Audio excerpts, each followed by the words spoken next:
పెద్ద నోట్ల రద్దు ఆర్టీసీపై తీవ్ర ప్రభావం చూపిస్తోంది. చిల్లర కష్టాలతో ఆదాయం తగ్గగా రోజులు గడుస్తున్నా పరిస్థితిలో మాత్రం మార్పు రావడం లేదు. ఈ సమస్యకు చెక్ పెట్టేందుకు ప్రయత్నిస్తున్నారు కర్నూలు రీజియన్ అధికారులు. డ్యూటీలో మంచి పెర్ఫార్మెన్స్ కనబరుస్తున్న సిబ్బందితో డ్యూటీలో వెనుకబడిన వారికి స్పెషల్ ట్రైనింగ్ ఇప్పించారు.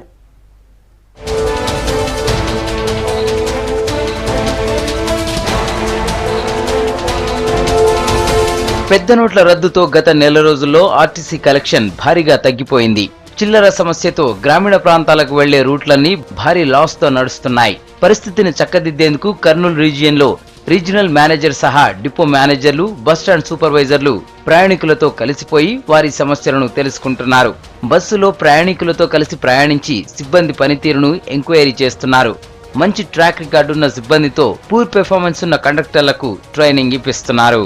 ఈ శిక్షణా తరగతి యొక్క ముఖ్య ఉద్దేశం ఏంటంటే మంచి సర్వీస్ చేస్తున్నటువంటి, మంచి కలెక్షన్ తీసుకొస్తున్నటువంటి కండక్టర్లు కొంతమందితో మరికొంతమంది అంటే ఎవరైతే ఈ నైపుణ్యం కొద్దిగా తక్కువ ఉన్నారో వాళ్ళకి శిక్షణ, క్లాస్ రూమ్లో శిక్షణ, అలాగే ఆన్లైన్లో అంటే సర్వీస్ చేస్తూ కూడా శిక్షణ ఇచ్చే కార్యక్రమాన్ని ప్రారంభించాం. డిపో మేనేజర్లు, కండక్టర్లు ఒక బ్యాచ్ కింద ఆత్మకూరు దాకా పోయేసి రావడం జరిగింది. మరి ఈ జర్నీలో ప్రయాణికులతో మేము ఇంటరాక్ట్ అయ్యాము. సిబ్బంది యొక్క ప్రవర్తన ఫీడ్బ్యాక్ కూడా తీసుకున్నాము. తర్వాత ప్రతి స్టేజ్లో కూడా ఆపి ఎక్కించుకోవడం అనేది మరి కండక్టర్లందరికీ కూడా ఈరోజు శిక్షణ ఇవ్వడం జరిగింది. 6 జేబుల షేడ్తో బస్సులో ఎంతమంది ఎక్కినా వేగంగా టికెట్ కొట్టి చిల్లర చేతిలో పెట్టే కండక్టర్ ప్రతాప్ బస్సులో 4 పూర్ పెర్ఫార్మెన్స్ కండక్టర్లను ఎక్కించారు. ప్రయాణికులతో ప్రతాప్ వ్యవహరించే తీరును ఇతరులకు వివరించారు. నా తోటి కండక్టర్లకు శిక్షణ ఏంటంటే బస్సులో ఎట్లా టికెట్ కొట్టాలా, ప్రయాణికులు ఎట్లా సంబంధాలు పెంచుకోవాలా, వాళ్ళు సీట్లు ఎట్లా కూర్చోబెట్టాలా అని సంబంధం చేస్తూ అందరు పరిచయం చేసుకుంటూ బస్సులో సర్వీస్ చేశాను. ఎవరు ప్యాసింజర్గా ఈ కండక్టర్ ఉంటే చిల్లర ప్రాణం చేయలేదని నా బస్కే ఎక్కుతారు. ఈ కండక్టర్ అయితే చిల్లర పంచాయతీ ఉండదు, అది మెయిన్ పాయింట్. తర్వాత కండక్టర్ ఆడవాళ్ళ సీట్లు ఆడవాళ్ళు, మగవాళ్ళ సీట్లు మగవాళ్ళు అడ్జస్ట్ చేసి కూర్చోబెడతాడు. లాస్ట్ తన సీటునైనా ఆడవాళ్ళ కోసం కేటాయించి ప్రయాణికులకు కేటాయిస్తాడని ఆ నమ్మకంతో నా బస్సులో ప్రయాణికులు సహా అందరూ కండక్టర్ ప్రతాప్ బెస్ట్ అని మెచ్చుకుంటారు. తమ పనితీరును మెరుగుపరుచుకునేందుకు అధికారులతో కలిసి క్షేత్రస్థాయిలో పరిశీలించే విధంగా ఏర్పాటు చేసిన శిక్షణ తరగతులు చాలా బాగున్నాయని శిక్షణ పూర్తి చేసుకున్న కండక్టర్లు చెప్తున్నారు. మా జిల్లాలోని కండక్టర్లందరికీ ప్రయాణికులతో ఎలా మెలగాలి, ప్రయాణికులకు చిల్లర త్వరగా ఇచ్చి గమ్యస్థానానికి బస్సును కరెక్ట్ టైంలో ఏ విధంగా తీసుకుపోవాలి, ఎక్కువ ఆదాయాన్ని ఎలా తీసుకోవాలనేది నేర్పించినారు.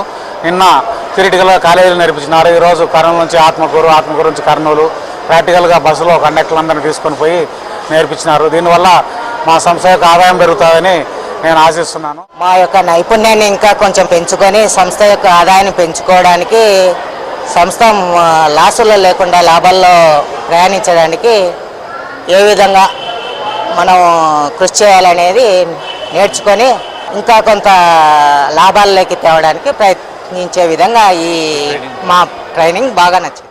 మేము ఇంకా ఇంప్రూవ్మెంట్ చేసుకొని సర్వీస్లో కలెక్షన్స్ తేవడానికి మా ఆర్ఎం గారు ఒకరిని నీకు ట్రైనింగ్ 2 రోజులు పాటిస్తున్నారు.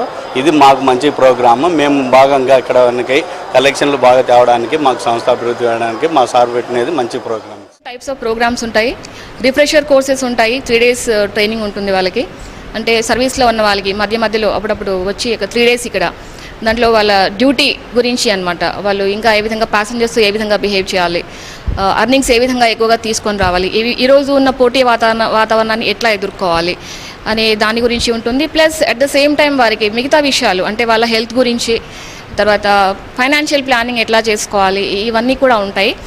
వాటన్నిటి గురించి చెప్పడం జరుగుతుంది. ఆర్టీసీ స్టాఫ్ ట్రైనింగ్ కాలేజీలో నేర్చుకున్న అంశాలను కొంతమంది ఆయా డిపోల్లో స్వచ్ఛందంగా అమలు చేస్తున్నారు. కర్నూలు బస్టాండ్ ప్రాంగణంలోని 2వ డిపోలో డ్యూటీ ఎక్కి లేదా దిగి వెళ్లిపోయేటప్పుడు కాసేపు రిలాక్స్ అయ్యేందుకు 4 ఏళ్ల క్రితం కుందేళ్ల పెంపకం చేపట్టారు. డ్యూటీ ఎక్కేవారు కూడా తమ టైం వచ్చే వరకు వృధా చేసుకోకుండా వాటితో ఆడుకొని రిలాక్స్ అవుతూ ఉంటారు.